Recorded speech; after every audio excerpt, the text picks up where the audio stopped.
जब से विंडसर ने अपनी ईवी लॉन्च की है ना, तो सबके दिमाग में ये कंफ्यूजन है कि अगर ईवी कार लेनी है तो कौन सी ली जाए, क्योंकि एक तो विंडसर ने रेट ऐसे दे दिए, दूसरा जो बैटरी सब्सक्रिप्शन दिया उससे लोग थोड़ा सा और ज्यादा कंफ्यूज हो गए कि हमें ये कार कंसीडर करनी चाहिए या कोई और करनी चाहिए। और तो और सबसे बड़ी बात कि विंडसर लॉन्च होने के बाद अगर हम बात करें टाटा की, जो कि ईवी सेल्स में टॉप पे थे, टाटा को भी अपने प्राइस घटाने पड़ गए। और आज मैं बात करूंगा टाटा नेक्सॉन के बेस मॉडल की, जिसने अपने प्राइस को 3 लाख रुपए तक कट किया है। तो इस वीडियो में हम ये जानेंगे अगर आप कोई ईवी कार लेने का प्लान कर रहे हैं तो आपको टाटा नेक्सॉन का बेस मॉडल लेना चाहिए या विंडसर ईवी का बेस मॉडल लेना चाहिए। लेकिन इस वीडियो को शुरू करने से पहले आप मेरा इंट्रो तो देख लो।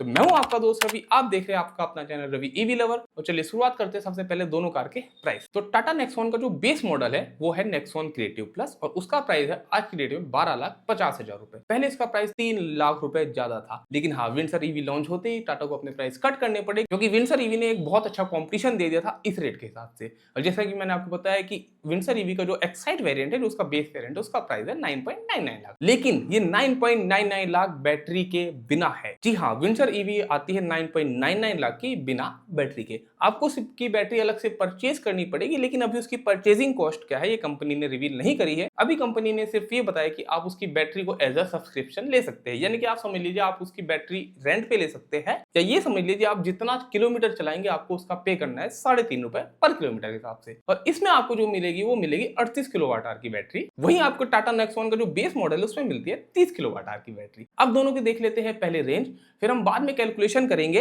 कि कौन सी गाड़ी हमें ज्यादा सस्ती पड़ेगी। तो अगर रेंज की बात करी जाए तो नेक्सॉन की रेंज है 325 किलोमीटर की, वहीं विंडसर ईवी की रेंज है 331 किलोमीटर की। तो रेंज लगभग दोनों की सेम है। और मैं आपको बता दूं ये इनकी आईडीसी रेंज है, यानी कि रियल रेंज लगभग हमें मिलेगी 200 से 250 के बीच, 250 प्लस भी जा सकता है। चार्जिंग टाइम की बात करें तो जहां नेक्सॉन ईवी को फुल चार्ज होने में लगता है 6 घंटे घर पे, वही विंडसर ईवी को फुल चार्ज होने में लगता है 6.5 घंटे घर पे। और अगर बात करें फास्ट चार्जिंग की तो नेक्सॉन चार्ज हो जाती है 0 to 80 इन 56 मिनट, वही विंडसर ईवी चार्ज होती है 0 to 80 इन 50 मिनट, यानी कि ये भी लगभग सेम है। जहां विंडसर ईवी आधा घंटा ज्यादा लेती है घर पे चार्ज होने में, वहीं फास्ट चार्जर से वो चार्ज हो जाती है 6 मिनट पहले। पावर की बात करें तो आपको नेक्सॉन में मिलता है 215 न्यूटन मीटर का टॉर्क, वहीं हम बात करें विंडसर ईवी की तो उसमें आपको मिलता है 200 न्यूटन मीटर का टॉर्क। एंड सबसे मेन चीज ग्राउंड क्लियरेंस, क्योंकि आपको पता है कि इंडिया के रोड में बहुत बड़े बड़े गड्ढे होते हैं, इस चीज का नेक्सॉन ने खास ख्याल रखा है। और नेक्सॉन में आपको मिलता है 205 mm का ग्राउंड क्लियरेंस, वहीं आपको विंडसर में मिलता है 186 mm का ग्राउंड क्लियरेंस। एंड अब बात करते हैं बूट की। नेक्सॉन में मिलता है आपको 350 लीटर का बूट, वहीं आपको विंडसर ईवी में मिलता है 600 लीटर का बूट।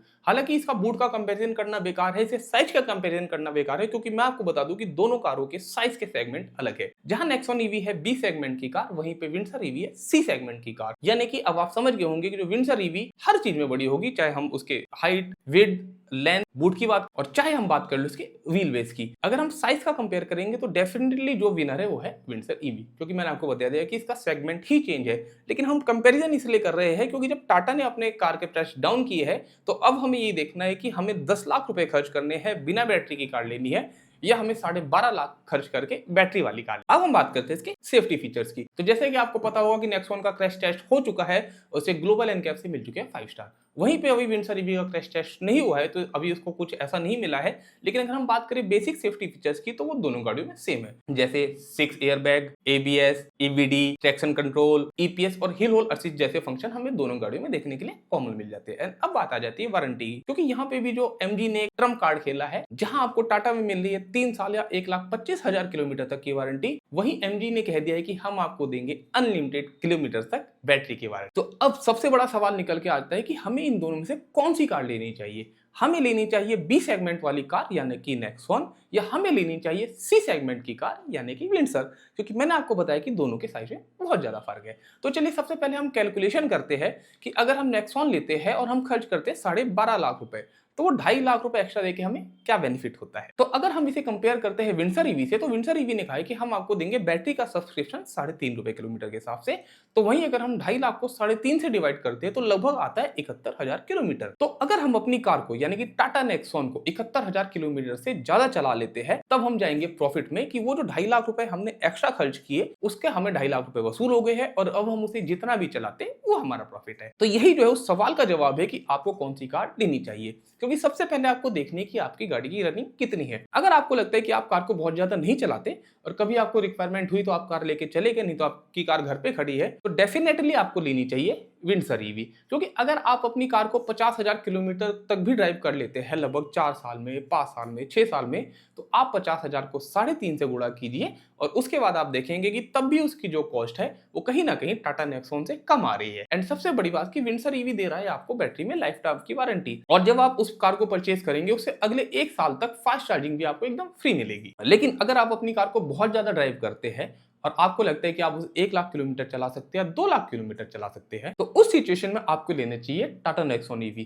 क्योंकि कहीं ना कहीं अगर आप अपनी कार को बहुत ज्यादा ड्राइव करते हैं और आप 70,000 किलोमीटर से ज्यादा अपनी कार को चला लेंगे, तब आपको लगेगा कि हाँ, जो आपने 2.5 लाख रुपए एक्स्ट्रा दिए उसकी बैटरी को लेके वो कहीं ना कहीं फायदेमंद है। तो वही बात आ जाती है कि सबसे पहले हमें देखनी है अपनी लिमिट की, हम कार को कितनी ड्राइव करते हैं, आपका क्या प्रोफेशन है, आपको कार की कितनी ज्यादा जरूरत पड़ती है। क्योंकि वही है कि अगर आपको कार की डेली जरूरत पड़ रही है, आप लगभग 100 किलोमीटर 50 किलोमीटर चला रहे हैं, तब तो आपको मैं सलाह दूंगा कि आप जाइए नेक्सॉन ईवी की तरफ। और आप कार को कभी कभी चलाते हैं, ओकेजनली चलाते हैं, वीकेंड्स में चलाते हैं, तो डेफिनेटली आपको लेनी चाहिए विंडसर ईवी। बाकी आप लोगों की क्या राय है आप मुझे कमेंट बॉक्स में जरूर बता सकते हैं। वीडियो अच्छा लगा हो इसे लाइक जरूर कीजिएगा, शेयर कीजिएगा उन लोगों के साथ जो कि कोई भी ईवी कार लेने का प्लान कर रहे हैं। तो मिलते हैं बहुत ही जल्दी किसी नई वीडियो के साथ। Signing off this video, see you soon.